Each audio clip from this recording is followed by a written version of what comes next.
So I have been a fan of hip hop really ever since 2023, of course. As I've been, of course, initially I was listening to Eminem, which I was pretty interested by his story and his catalog. Even though I don't like his catalog all that much, I do enjoy the fuck out of his first three records, especially the Marshmallows OP. And as I kept going into this genre, I of course started listening to NWA. I even saw the movie Straight Out of Compton. I thought that was great. And of course, Straight Out of Compton is like a record that I think did more culturally as it did for the music. The music it's good, however, it's doesn't really a lot of the deep cuts don't really hold up to me in my opinion. But overall, I actually like of course, the writing that Ice Cube presents on that damn record. And I think Ice Cube was a very vital member of NWA. And when he left, of course, the group kind of just disbanded, especially the whole drama between Eazy-E and Jerry Heller. Of course, Ice Cube released No Vaseline, which was a very eviscerating diss track, and Ice Cube was just not fucking with them and pretty much sniffed out any chance that NWA was getting back together anytime soon. So yeah, and then I started listening to, of course, Dr. Dre. I actually enjoyed The Chronic. I think I actually never knew G-Funk existed until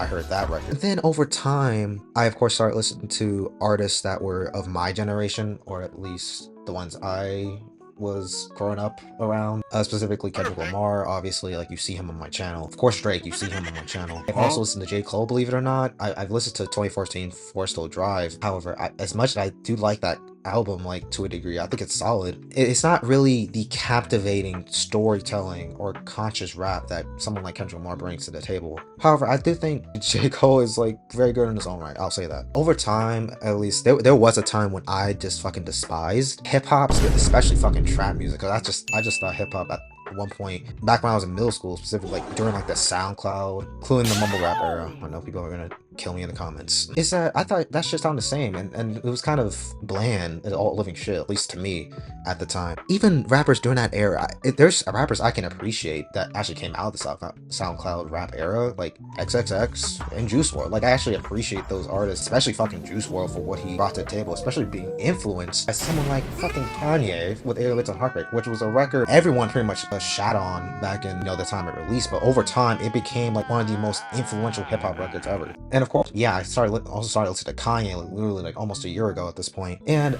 the state he is in right now, it's pretty bad, to say the least.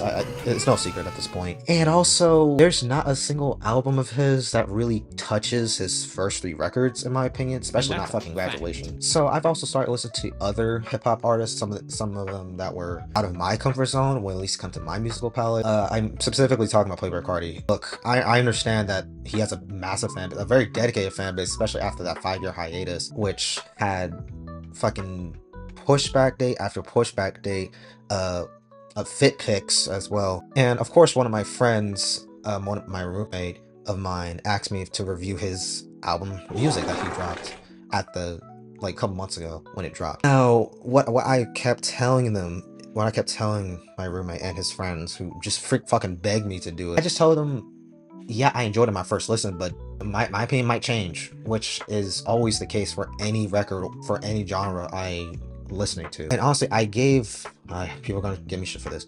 I gave the new Cardi album a C. I actually thought it was just the same shit from Whole Lotta Red and nothing too much going on creatively. Still fucking over the top ad-libs I thought were pretty unnecessary. And honestly, I didn't like Pop Out in the beginning, but I've grown on that, and I think I appreciate that a lot more now. But of course, not only was that the shit I got for, I got shit for that, obviously, but I also got shit for what I said about his mixtape on my video I said on this channel on Playboi Carti, was his mixtape back in 2017. And look, I understand that his fans are gonna be so like provoked by that music discourse and all that shit. It's like, yes, I think we can have like good discourse in music. However, there is a line to be drawn. And granted, I understand it's not much of a line for other people, but it's definitely a line someone had stepped over for me back then, which is that apparently I have a slight tism, which explains my take, and also because of the fact that what my fucking YouTube page looks like, it's like, oh my fucking god, it's like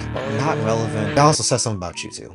But yeah, I can appreciate Playboi Carti for what he brings, especially when it comes to the rage music and all that shit. And the fact that he represents a goddamn generation and became pretty much became like mainstream. And look, when it comes to the stuff that musically, or at least in hip hop, it seems like, and I'm only saying it seems like, when it comes to anything that's hip hop related, it's mostly garnering the attention if it's only drama. And I've seen that recently. I quickly realized that like just like 2 months after like posting my stuff on TikTok, that people are drawn more towards drama than more just having like the conversation on the topic, you know? But it's like, oh fuck me, I don't know. Oh, and also okay, so I've recently made a reaction to Young Dabo, of course, reacting to Fantano, and apparently some people have a problem with me doing that. I mean, it's not really anything new outside of, I guess, people reacting to people reacting. I mean, I've seen it before. Not saying that's really like an excuse, I guess, much of an excuse. I'm just saying that it's not really much of a problem. Yeah. It's only you that has a problem with it. But yeah, in that video, I specifically stated that when it came to that Kanye's Vultures one, I did listen to it and know if it's getting a review. At this point, I think we can all collectively agree that, you know, saying anti-Semitic shit is bad. And granted, while I do think that even someone like Kanye can actually change his ways for the better, right now it's not looking that great. I'll say that. And obviously, yeah, you can separate the art from the artist, but I can't do that in this case, especially when he's saying all the bad shit in the songs, in his lyrics, in the song. And of course, look, I understand, like, people are gonna have their opinions, and obviously I'm gonna like instill something in people so much to the point where someone drops an image telling me that says silence Jew. And granted, the person that had their profile picture, they're probably no older than 14 years old. But is that to be expected? Yeah. I mean, yeah, at this point, that's kind of like a reality I have to like set myself in. So do I think that music discourse should be like, it should exist? Yes, absolutely. I mean, we can have disagreements, we can have diversity of opinion. However, how much a diversity of opinion will people think that, oh, I'm just saying anything for fucking clicks? Look, all I'm getting at here is that if you like something I don't, good on you. Have a good day. But my thing is, though, it's just that none of this is personal. None of this goes after the artists themselves. I'm only talking about the music. It's like, yeah, that's pretty much all I have to, I guess, say about this video. So yeah, this is like pretty quick video. I just want opinions known. Is that, you know, I'ma still keep going. I'ma still keep going. I mean, hey, I got 58 subscribers. I might as well still keep going. That's over only the course of 2 months. So yeah, I'm still keep going. I appreciate those who actually subscribed. Yeah, I'ma see y'all later.